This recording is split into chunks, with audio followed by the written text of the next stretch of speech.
Imaginez un instant, juste après la naissance, là, vous venez de donner naissance à votre bébé. Ça peut être de manière naturelle, ça peut être avec une péri, ça peut être par césarienne, quelle que soit la manière. Vous venez d'accoucher, vous êtes en train de récupérer de l'accouchement, peut-être même d'une opération, et on vous annonce que votre tout petit, il va devoir rester hospitalisé en néonatologie.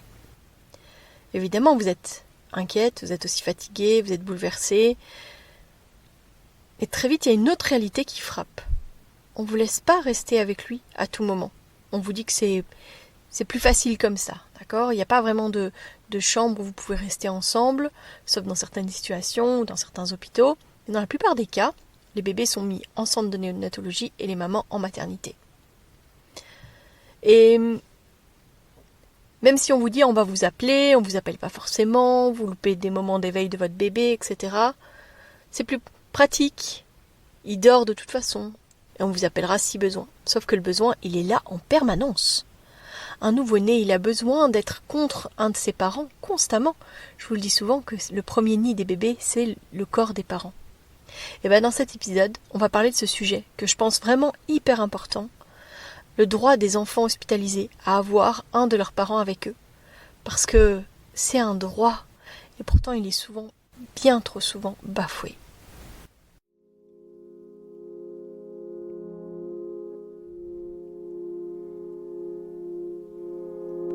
Bienvenue sur Sage-Femme Authentique, le podcast qui ouvre les portes de la connaissance et de l'empowerment en matière de naissance. Ensemble, nous allons explorer les vérités de l'enfantement, briser les mythes et les peurs sociétales et célébrer la physiologie innée des femmes et des bébés dans leur voyage vers la naissance. Au cœur de chaque épisode, je vous emmène à la découverte des pratiques authentiques des sages-femmes, loin des murs hospitaliers, que ce soit à domicile ou en maison de naissance. Je suis Mélissa Chambard, sage-femme et maman de 5 enfants, et ici je vous partage mon expérience, mes conseils pratiques, mes découvertes, ainsi que des histoires inspirantes de parents, de sages-femmes et de professionnels de la périnatalité. Ceci pour que vous soyez pleinement acteur de la naissance de votre bébé, peu importe le lieu où vous avez choisi de l'accueillir, dans l'authenticité, la bienveillance, la force et la puissance.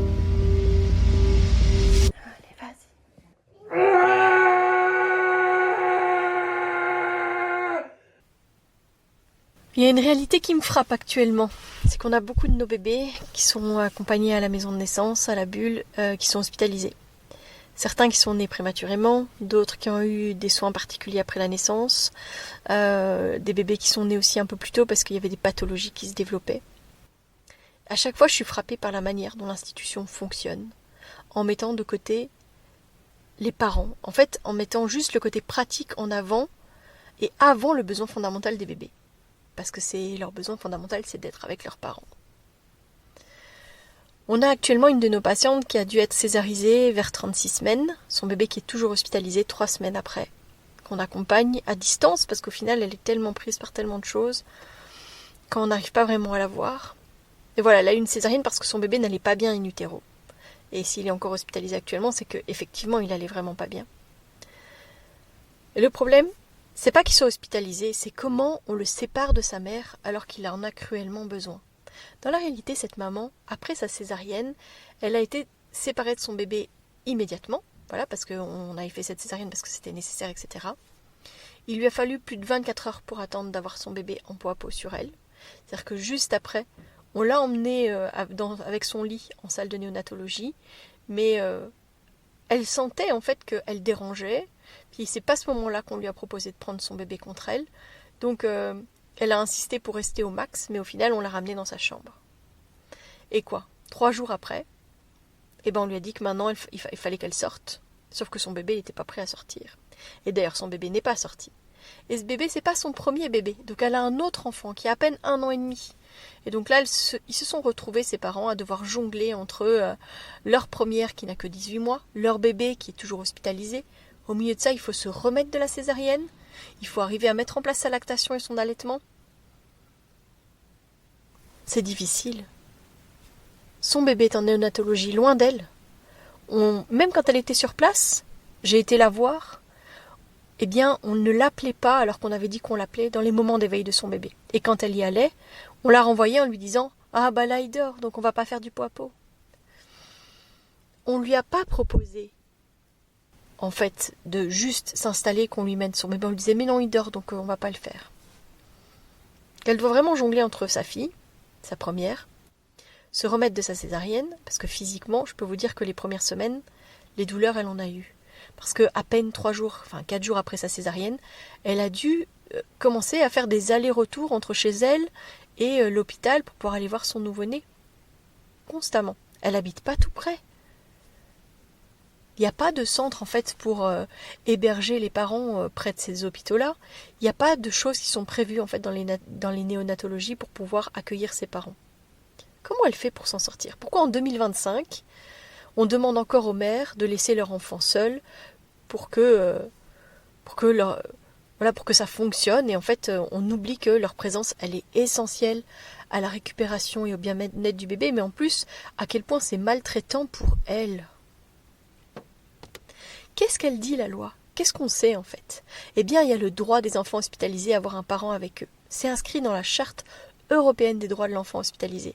C'est pas un privilège, c'est un droit. Mais qu'est-ce qu'on observe dans la réalité? En fait, il y a de nombreux centres de néonatologie où en fait les parents ne peuvent pas rester sur place 24 heures sur 24. On a une de nos patientes qui, il y a 2 ans, a eu un bébé comme ça qui est resté en néonatologie, qu'on a sciemment gardé en néonatologie aussi, un peu pour lui faire payer son choix d'avoir accouché en dehors de l'hôpital. Et rien n'était confortable. Elle est restée sur un fauteuil inconfortable. Elle a dormi assise à côté de son bébé. Elle a fait du sitting en fait. Mais quelque chose que cette maman dont je vous parle tout à l'heure, elle n'est pas capable de faire ça avec son bébé, son autre fille de 1 an et demi, et puis avec le fait qu'elle a eu une césarienne.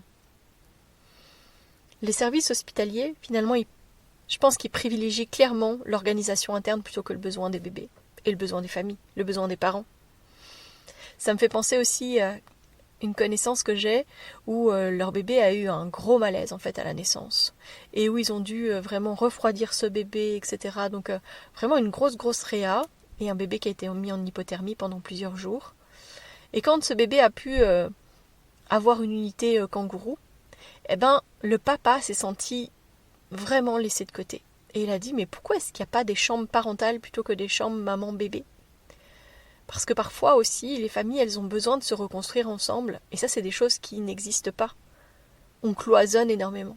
Et on oublie en fait le besoin de chacun de trouver sa place, de s'apaiser. Le plus absurde dans tout ça, c'est que la science, elle nous prouve depuis des décennies que la présence des parents, ça accélère la récupération des bébés hospitalisés. On sait que le contact peau à peau, vous savez, la méthode kangourou. En Amérique du Sud, il y a 20, 30 ans, il n'y avait pas en fait de service de néonatologie et donc en fait pour remplacer les couveuses, on utilisait les parents. Il y avait toujours un parent qui avait le bébé contre lui, en peau à peau. Et ça réduisait la durée d'hospitalisation des bébés prématurés. On sait que le peau à peau, ça aide vraiment le bébé à réguler sa température, à améliorer son rythme cardiaque, sa respiration. Souvent les bébés font beaucoup moins d'incidents quand ils sont contre leurs parents. Le premier nid, c'est pas pour rien. Ils gagnent en poids plus rapidement, ils se stabilisent mieux quand ils sont en poids à poids avec leurs parents. Et puis la présence des parents, ça diminue le stress du bébé, ça réduit les douleurs liées aux soins et ça favorise aussi une meilleure adaptation. Et alors clairement, l'allaitement, c'est facilité quand le bébé est au contact de sa mère. Alors qu'on sait que le lait maternel, c'est tellement précieux pour un bébé prématuré ou malade. D'ailleurs, si vous avez du lait en trop, prenez contact avec un lactarium proche de chez vous. Parce que ça peut être des choses qui peuvent réellement faire la différence que de donner du lait maternel à des tout-petits. Donc, limiter la présence des parents en néonatologie, ça va directement à l'encontre des preuves scientifiques et à l'encontre des besoins physiologiques essentiels des bébés. Ces bébés, ils ont été portés pendant 9, 8, peut-être 7 mois, peut-être moins encore. Mais ils ont été portés dans le ventre de leur mère, au chaud, contenus, etc. On a développé des soins particuliers en néonatologie. On met vraiment, par exemple, des couvertures sur les couveuses pour limiter la stimulation sensorielle excessive qui est créée par l'environnement de la néonatologie, puis plus proche du ventre de la maman pour pour aider vraiment le bébé à soutenir son développement, surtout s'il est sorti beaucoup plus tôt. Et dans ces soins, on cherche à réduire le stress du bébé prématuré. On limite l'exposition à la lumière, au bruit et aux manipulations. Ça s'appelle le NIDCAP. Donc on sait que le NICAP, ça peut aussi aider les bébés, mais clairement, ça ne remplace pas le contact peau à peau avec les parents. Ça reste réellement le meilleur environnement pour les bébés. Quand on comprend ça, c'est difficile de se dire qu'on fait encore passer l'organisation et l'institutionnel avant le confort réel des petits bébés. Alors, si vous êtes concerné par cette situation, voilà ce que vous pouvez faire.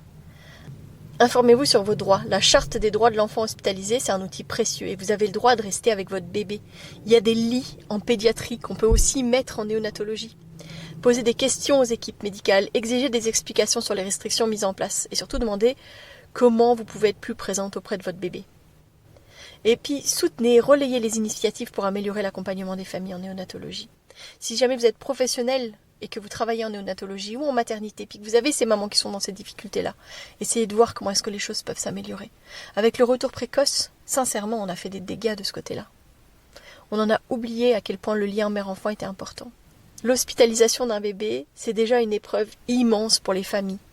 Mais priver un nouveau-né de la présence de ses parents, c'est une violence qui est pourtant évitable.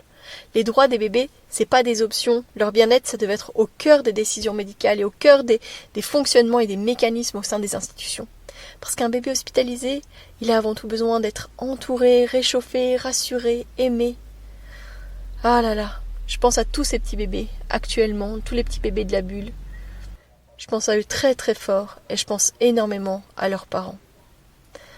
Voilà, merci en tout cas d'avoir écouté cet épisode un petit peu coup de poing comme ça, parce que vraiment je suis heurtée par ce qui se passe pour ces familles, qu'on suit en distance du coup, avec qui on a des messages, enfin voilà, où on échange beaucoup, mais cette violence institutionnelle, elle est tellement forte.